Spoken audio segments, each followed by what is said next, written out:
नमस्कार दोस्तों, मैं श्याम शर्मा एक बार फिर आपका स्वागत करता हूं हमारे YouTube channel science with Sharma ji पर।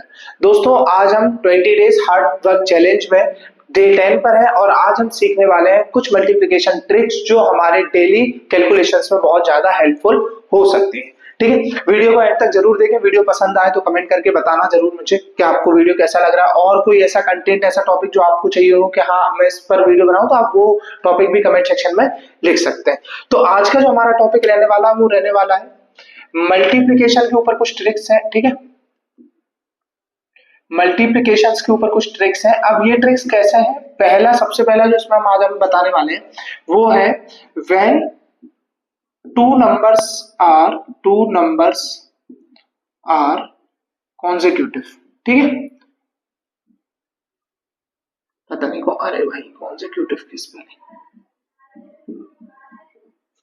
ठीक है, when two numbers are consecutive।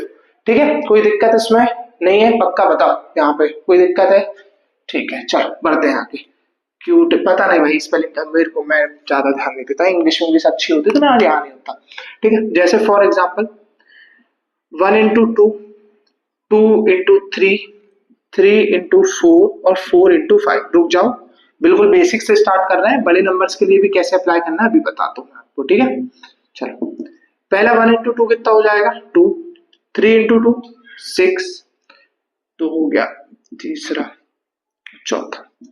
4 into 3 12, 5 into 4 20।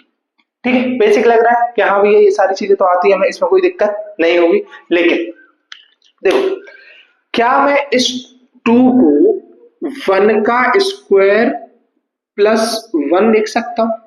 क्या मैं इस 6 को 2 का स्क्वायर प्लस यही नंबर वापस से 2 लिख सकता हूं?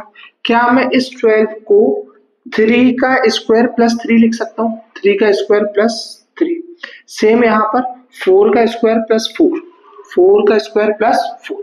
ठीक है, तो जब दो नंबर कॉन्जिक्यूटिव होंगे एक साथ, मतलब एक के बाद एक वाले जो नंबर्स का, दो नंबर्स का मल्टीप्लिकेशन होगा, तो उसमें हमें करना क्या है? हमें फर्स्ट नंबर का स्क्वायर करना है और वापस से उसी नंबर को उसमें ऐड कर देना है। ठीक है, वापस से उसी नंबर को उसमें क्या कर देना है? ऐड कर देना। जैसे कि मैं आपको, अब आप थोड़े बड़े एग्जांपल्स पे जाते हैं। जैसे मैं बोलूं आपसे 50 into 51 फॉर एग्जांपल, 50 into 51, तो 50 into 51 कितना हो जाएगा? 50 का स्क्वायर कितना होता है? 2500, और वापस से क्या ऐड करना है? 50 ऐड करना है, तो कितना हो जाएगा ये? 2550। आप इन दोनों को मल्टीप्लाई करके देख लो, 2550 ही आंसर होगा। क्लियर है? क्लियर है? पहली चीज। और एग्जांपल ले लेते हैं, चलिए ठीक है, ये तो 5 का मल्टीप्लाई इजीली हो जाता है। ठीक है, और एग्जांपल 26 into 27, 26 into 27, तो हमारा फर्स्ट नंबर क्या है? छोटा नंबर क्या है? 26। तो 26 का स्क्वायर कितना होगा? बताओ फटाफट से। 676 प्लस कितना ऐड करना है इसमें? 26 ऐड करना है, तो 12, 7 2 9 और 1 10, 6 और 1 7। ये आपका आंसर आ गया। यहाँ तक की चीजें क्लियर है? यहाँ तक की चीजें क्लियर है बेटा? मतलब ये जो आप डेली कैलकुलेशंस करोगे, जब क्वेश्चंस करने पे आओगे, तो ये आपको बहुत ज्यादा हेल्पफुल रहेगा। ठीक है, आगे बढ़ते हैं और चीजों के बारे में देखते हैं। और आप एग्जांपल देख लो, जैसे मैं आपके सामने लिख देता हूँ यहाँ पे 105 into 106। तो 105 का स्क्वायर कितना होता है? 105 का स्क्वायर कितना हो जाता है? 105 का स्क्वायर हो जाता है 11025, प्लस इसमें कितना ऐड कर दो? 105 ऐड कर दो, तो ये कितना बन जाएगा? 03111। ठीक है, तो ये आपका यहाँ पर आंसर हो जा रहा है। मतलब हमें करना क्या है? जो हमारा स्मॉलर नंबर है, दो कॉन्जिक्यूटिव नंबर्स में से जो हमारा स्मॉलर नंबर है उसका स्क्वायर करना है, प्लस उसी नंबर को उसके स्क्वायर में क्या कर देना है? ऐड कर देना है।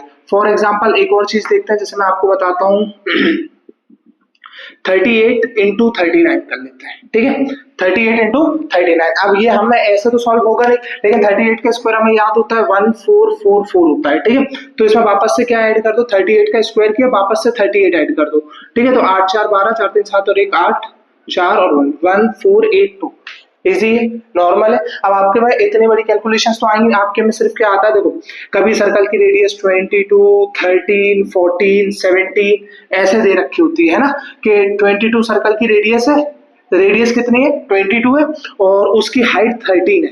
तो रेडियस सॉरी डायमीटर 22 है, तो रेडियस कितना बन जाएगा, रेडियस बन जाएगा 11, ठीक है। और हाइट आपको दे रखी है, मान लो 12 दे रखी है, 13 दे रखी है, तो इनको आप मल्टीप्लाई यहाँ पे नॉर्मली कर सकते हो। 11 इंटू 12 कितना हो जाएगा, 11 के स्क्वायर 121, प्लस से 11 करोगे तो 231 132 इसका आंसर हो जाएगा।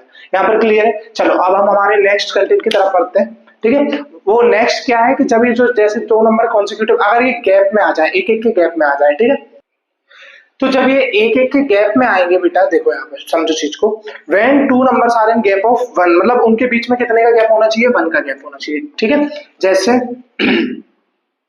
21 इंटू 23 फॉर एग्जाम्पल, ठीक है। अच्छा पहले एक छोटा एग्जाम्पल ले लेते हैं, 4 इंटू 6, ठीक है, 7 इंटू 9, पहले इन दोनों एग्जाम्पल। 4 इंटू 6 कितना होता है, 24, 24, ठीक है, 24 होता आता है, यहाँ पे कोई दिक्कत है नहीं। 7 इंटू 9 कितना होता है, 63 होता है, ठीक है। अच्छा 4 और 1 5, सही चल रहा है, यहाँ पे कोई दिक्कत है नहीं, चल ठीक है, एक के बाद एक छोड़ के ऐसे यहाँ पर करते जाना है, यहाँ तक कोई समस्या बेटा आपको नहीं। अच्छा 21 का हो गया, 23 का हो गया, और देखिए चलिए, ठीक है। तो यहाँ पर जैसे हमें दिख रहा है, ठीक है, तो अब हमें यहाँ पर क्या करना है, इस 24 को 4 और 6 के बीच में कौन आता है, 5 आता है, 5 का स्क्वायर -1 लिख सकते हैं, बताओ।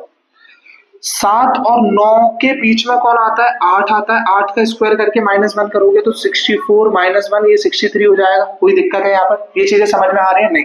22 वो आता है यहाँ पर बीच में, 22 का स्क्वायर कितना होगा, 484, 484 -1 करोगे तो इसका आंसर कितना आ जाएगा, 483। ऐसे आप इनको मल्टीप्लाई करके देख सकते हो। बताओ यहाँ तक कोई दिक्कत है बेटा आप इनको। और एग्जाम्पल देख लेते हैं, एक दो और एग्जाम्पल देख लेते हैं, जैसे मैं आपको यहाँ पे बात करता हूँ 49 इंटू 51, ठीक है।